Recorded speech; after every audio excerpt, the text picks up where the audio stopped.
Iran યુદ્ધ પર રાષ્ટ્રપતિ ટ્રમ્પનું મોટું નિવેદન સામે આવ્યું છે। ઈરાન યુદ્ધમાં જીત મળી છે। ઈરાનમાં સત્તા પરિવર્તન થઈ ચૂક્યું છે। ઈરાનના બધા જ મોટા નેતાઓના મોત થયા છે। ઈરાની સેના અમારા કંટ્રોલમાં છે। ઈરાનની મિસાઇલ ડ્રોન ક્ષમતા અને નેવી ખત્મ થઈ ચૂકી છે। અમેરિકાની સુરક્ષા માટે ઓપરેશન ખૂબ જ જરૂરી હતું। ઈરાનને પરમાણુ બોમ્બ નહીં બનાવવા દઈએ। ભયાનક મિસાઇલો બનાવવા માંગતું હતું ઈરાન। અમેરિકાની અર્થવ્યવસ્થા સ્થિર છે। અમારું મિશન પૂરું થયું। ઓપરેશન એપિક ફ્યુરી યથાવત છે। કેટલાક દેશોએ સાથ આપવાનો ઇનકાર કર્યો। તેલ ગેસ ઉત્પાદનમાં અમેરિકા નંબર 1 છે। 2 થી 3 સપ્તાહમાં ઈરાન પર ભીષણ હુમલો કરીશું। ઈરાને 45,000 લોકોની હત્યા કરી હોવાની વાત ટ્રમ્પે કહી। ત્યારે મોટા સમાચાર અહીંયા સામે આવી રહ્યા છે। ઈરાન યુદ્ધ પર રાષ્ટ્રપતિ ટ્રમ્પનું મોટું નિવેદન। ઈરાન યુદ્ધમાં જીત અમને મળી છે। ઈરાનમાં સત્તા પરિવર્તન થઈ ચૂક્યું છે। ઈરાનના બધા જ મોટા નેતાઓના મોત થયા હોવાની વાત ટ્રમ્પ કહી રહ્યા છે। ઈરાની સેના અમારા કંટ્રોલમાં છે તેવું ટ્રમ્પનું નિવેદન સામે આવ્યું છે। ઈરાની મિસાઇલ ડ્રોન ક્ષમતા અને નેવી ખત્મ થઈ ચૂક્યા છે। અમેરિકાની સુરક્ષા માટે ઓપરેશન જરૂરી હતું।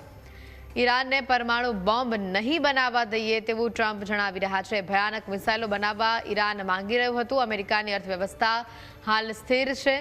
અમારું મિશન અત્યારે પૂરું થઈ ચૂક્યું છે, પરંતુ ઓપરેશન જે એપિક ફ્યુરી હતું તે યથાવત છે। કેટલાક દેશોએ સાથ આપવાનો ભલે ઇનકાર કર્યો। તેલ ગેસ ઉત્પાદનમાં અમે નંબર 1 છીએ। 2 થી 3 સપ્તાહમાં ઈરાન ઉપર ભીષણ હુમલો કરીશું તેવું અમેરિકી રાષ્ટ્રપતિ ટ્રમ્પ કહી રહ્યા છે।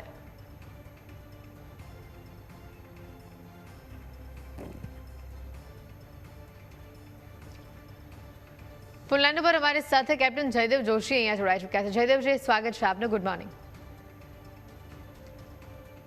હેલો હેલો જયદેવજી, આપનો અવાજ આવી રહ્યો છે?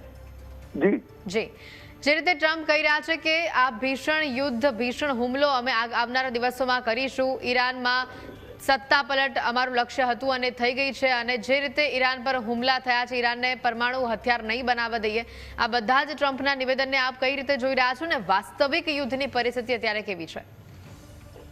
જી, ખૂબ સરસ સવાલ આપે પૂછ્યો છે કે ટ્રમ્પના નિવેદનને કેમ જોઈએ અને વાસ્તવિક યુદ્ધની પરિસ્થિતિ કેવી છે। બંનેમાં ઇન્ડિવિજ્યુઅલી આપણે જઈએ, પણ એ પહેલા હું એ કહીશ કે એ જે બોલ્યા છે અને વાસ્તવિક યુદ્ધની જે પરિસ્થિતિ છે એ તદ્દન અલગ છે। ટ્રમ્પે વાત કરી છે ત્યાંની નેવી અને બાકીનું બધું ખતમ થવાની, જે હકીકત નથી। ટ્રમ્પની આ સ્પીચ પૂરા થયાની 15 મિનિટ પછી ઇઝરાયલે રિપોર્ટ કર્યું છે કે એમના ઉપર ઈરાન તરફથી કેટલાય મિસાઇલ એટેક થયા છે, એમણે આઈડેન્ટિફાઈ કર્યા। તો આ વાત તો છે કે જ્યારે સમાપ્ત થઈ ગયું, ઈરાની નવી સત્તા જે છે એણે સીઝ ફાયર માંગ્યું હતું, આવી બધી વાતો જે ટ્રમ્પ કરે છે કેટલી ખોખલી છે એ સાબિત થઈ ગયું છે। હવે ટ્રમ્પે આવું કેમ બોલ્યા, શું કર્યું? તો કદાચ આ એ જ સ્ટાઇલ છે કે જે એમણે અફઘાનિસ્તાનમાં વાપરી હતી। માનભેર રીતે આ સ્થિતિમાંથી નીકળવા માટે, એક રિસ્પેક્ટેબલ એક્ઝિટ માટે પોતે જ નક્કી કર્યા યુદ્ધના પરિણામો, એમાં બદલ પણ કર્યો અને હવે અમારે નીકળવું જોઈએ અને બધી જ જવાબદારી, બધો જ પોટલો નેટો અને યુરોપીય દેશો કે જેમણે પણ સ્ટ્રેટ ઓફ હોર્મુઝમાંથી પોતાના ટેન્કર કાઢવા હોય એના ઉપર નાખી અને પોતે શિફ્ટતાથી કેવી રીતે નીકળી જવું, એ પ્રકારની સ્પીચ આ કહી શકાય। વાસ્તવિક સ્થિતિ ખૂબ અલગ છે। લડાઈના પ્રોપર માપદંડની જો વાત કરીએ તો ઈરાનનો હાથ આમાં મજબૂત રહ્યો કહેવાય। જયદેવજી, અહીંયા ટ્રમ્પના આ જે બંને બાજુના નિવેદનો આવી રહ્યા છે, ક્યાંક અમેરિકી જનતા પણ આનાથી ત્રસ્ત છે। તમે જો ગઈકાલે 2 દિવસ પહેલા ટ્રમ્પે કહ્યું હતું કે બધું જ શાંત છે, અમે યુદ્ધ ખતમ કરવાની દિશામાં આગળ વધી રહ્યા છે, અમે વાતચીત કરવા માટે તૈયાર છે, અને પછી અમેરિકી માર્કેટમાં પોઝિટિવ હિલચાલ આપણને જોવા મળી, ઘણી સારી અસર આવી અને ભારતીય શેર બજાર પર પણ તેની અસર જોવા મળી। પછી જે ગઈકાલે એમેઝોન ફેકલ્ટી ઉપર હુમલો થયો અને પછી જે ઈરાન તરફથી ધાક ધમકીઓ આપવામાં આવી કે હજી મોટા હુમલા અમે અમેરિકામાં કરીશું, અને એના પછી હવે ટ્રમ્પ કહી રહ્યા છે કે આવા કોઈ હુમલા થયા નથી, અમે બહુ મોટા હુમલા કર્યા છે, અમે બધું ખત્મ કરી નાખ્યું છે। એટલે આ બધાથી જનતા પણ ત્રસ્ત છે અને વિશ્વ હવે અમેરિકાને અને ટ્રમ્પને કઈ નજરે જોઈ રહ્યું છે? એક ઇમેચ્યોર નેતા તરીકે ચોક્કસપણે, કારણ કે ગયા વીકેન્ડમાં આપણે જે કંઈ પણ અમેરિકામાં જોયું, નો કિંગ્સ એ નામે જે પ્રોટેસ્ટ થયા, જેમાં લાખો લોકો ટ્રમ્પના વિરોધમાં ઉતરી આવ્યા અને અમેરિકીઓ કઈ રીતે જોવે છે તો એક પ્રોપર મજબૂત અને જે ઉડીને આંખે વળગે એ વાત આવી હતી એ હતી કે ટ્રમ્પ બેટલફીલ્ડ એટલે કે લડાઈના મેદાન ઉપર ભલે જીતે, કે જે જીતી નહોતા રહ્યા, પણ તમે લિવિંગ રૂમમાં, અમેરિકાના ઘરોના લિવિંગ રૂમ, ડ્રોઈંગ રૂમ્સમાં આ લડાઈ હારી રહ્યા છો.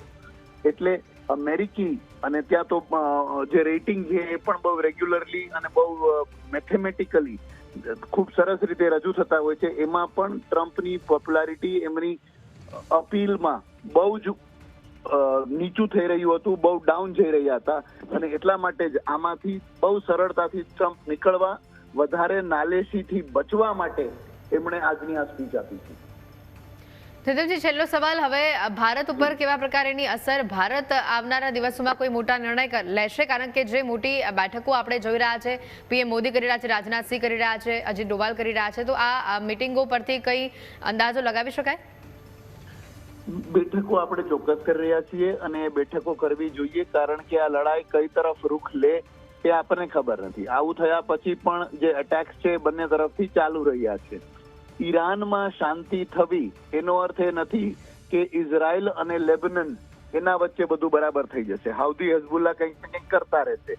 આવામાં ખરાબમાં ખરાબ સ્થિતિ, જેમાં યુદ્ધ જેવી સ્થિતિ, ત્યાં રહેતા ભારતીયો, ત્યાંથી ઓઇલ અહીંયા બરાબર મળવું, સમયસર મળવું અને સસ્તું મળવું, આ બધા માટે ભારતમાં આ મીટિંગ્સ કરવી ખૂબ જરૂરી છે. પ્રધાનમંત્રીજી પોતાના નેતૃત્વમાં આ મીટિંગ કરે, અલગ અલગ મંત્રાલયો પોતે પોતાની તૈયારી કરે, એ ખૂબ સ્વાભાવિક છે, થવું જોઈએ. અને ખરાબમાં ખરાબ પરિસ્થિતિમાં પહોંચી વળવા માટે ભારતની તૈયારીના ભાગરૂપે આ મીટિંગને જોઈ શકાય.